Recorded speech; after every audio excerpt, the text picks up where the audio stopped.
There are three things about heroes that I think most of you know. At Spark of Life heroes abound everywhere. The thing about heroes at Spark of Life is, number one, real heroes don't consider themselves heroes. They don't even know they're a hero. Number two, at Spark of Life, nobody wants to be a Spark of Life hero because it has to do with loss and grief. And number three, heroes inspire other people to greater heights of living. Because, see, heroes never quit. They might feel like quitting. They might feel hopeless and helpless. But at Spark of Life, we know thousands that have not quit. Today's hero, this week's hero, I'm going to call him Thomas.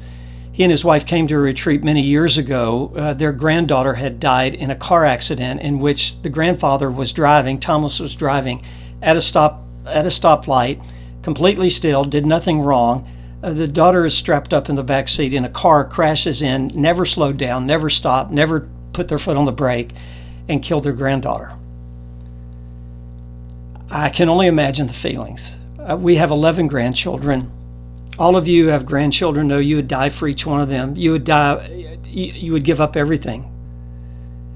So when they came to a retreat about a year after the horrible accident that changed their lives and the lives of their whole family, forever changed them. They came looking for help. They came seeking hope in a hopeless situation in their minds.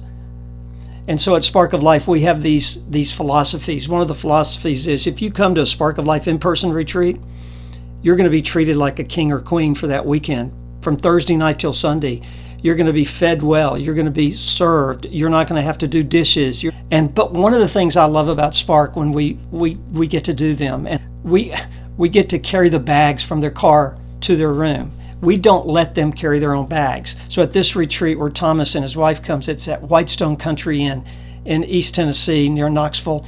And it's one of the most gorgeous places. And we've done many retreats there. And they have rooms that are just gorgeous.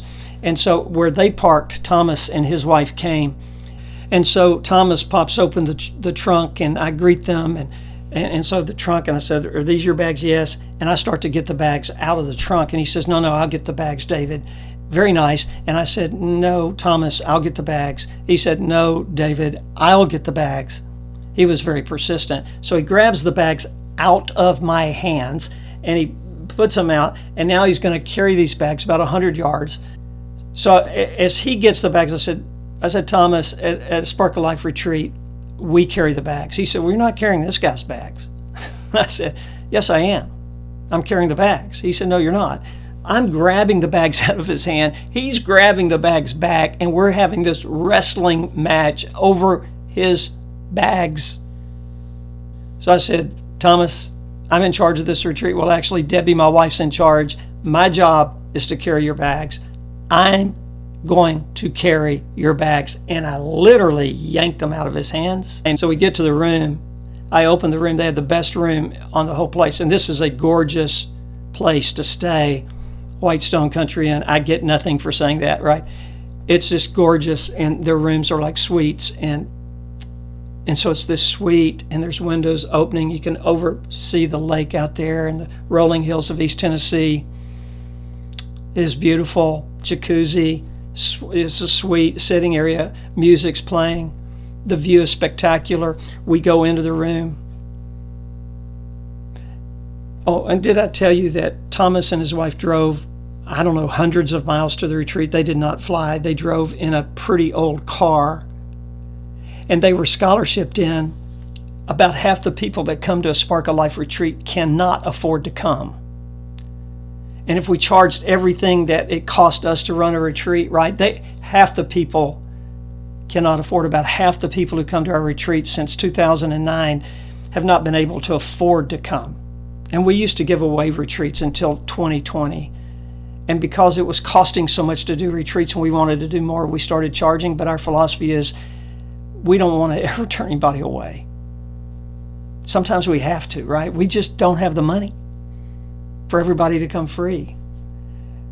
But even today, last year, about half the people who came could not afford the charge for the retreat. So we scholarshiped them because people like you gave, so that we don't have to turn anybody away. We don't ever want to turn anybody away. So Thomas and his wife have been scholarship. Because of donors. So as he looks at the room, I put down the bags, and this man starts to cry. The bag wrestler, he turns to me with tears coming down his face. He turned to his wife and said, "Honey, this is the most beautiful room we've ever stayed in." She said, "I know it, honey, I know it." And he turns to me and says, "David, thank you and your wife for doing this. We hadn't done anything. I had just won the wrestling match, right? By default, because the wife intervened. Let him carry the bags. We hadn't done anything." And he says, "Thank you." And I said, "Thomas, the people to thank are those who have given to make this possible, to stay in a beautiful place." He says, "Would you tell them thank you for us? This is incredible what y'all are doing." Do you know what we did? Do you know what you did who give to Spark? You cared. You cared. That's what you did. So I am thanking you on behalf of Thomas and his wife. Do you know, I walked out of the room. He's still in the room looking at the view, and his wife walks out with me, and she tells me, so he couldn't hear, "David, that's the first time my husband has cried since our granddaughter died. Thank you." I said, "Thank you."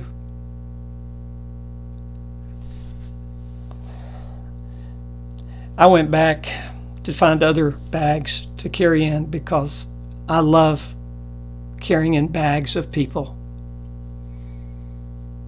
I'm honored. Debbie and I are honored, and all the Spark team are honored to do this work, because this work, do you know, they could have left that day.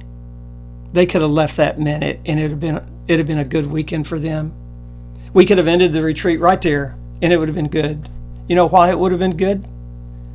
Because they knew they weren't alone. Somebody cares. Somebody carried their bags, but somebody gave money so that they could experience this. And by Sunday, they're different people. Now they still have their pain. They're still in grief, but they have hope now. You know why they have hope? Because somebody cared for them. They weren't alone. Somebody accepted them as they are. And our Spark team did that. But the heroes of this story are the people. There's two sets of heroes. They're the heroes that come to the retreat and they haven't quit yet. And they're the heroes that give so that others can come. We have the most loyal alumni base in the world. We do. And you're part of that. And we have the most loyal givers in the world because they care. And when you give, you care. They know this. The people that come to these retreats, they know this. So it's the last day of the retreat. Everybody's hugging. Their smiles on Sunday, most of it's because of my jokes. Not really. My jokes are sorry. I got 3 bad jokes. But they're smiling on Sunday because they now have hope. Everybody's smiling.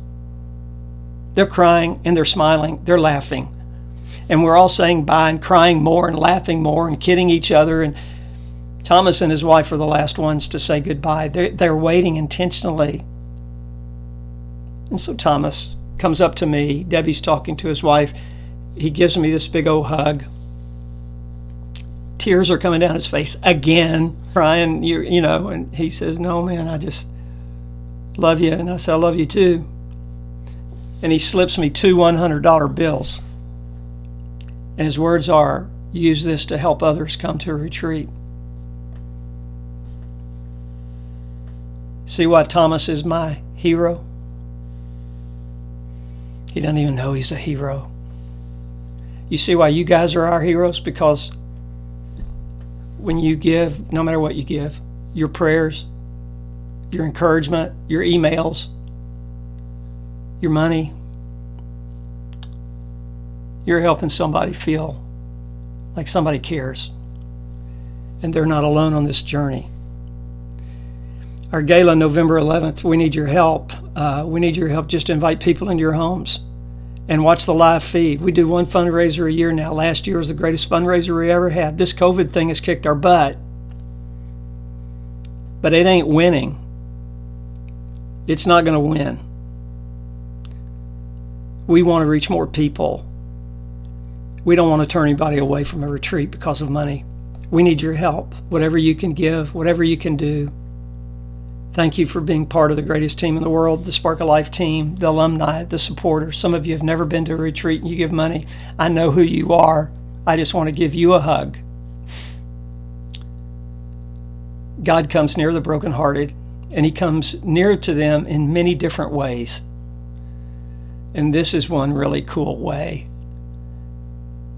So carry the spirit of Thomas with you today and this week. Carry somebody's bags. We all have got a lot of baggage. At Spark of Life, there's always, always hope. Thank you, Thomas. You're my hero.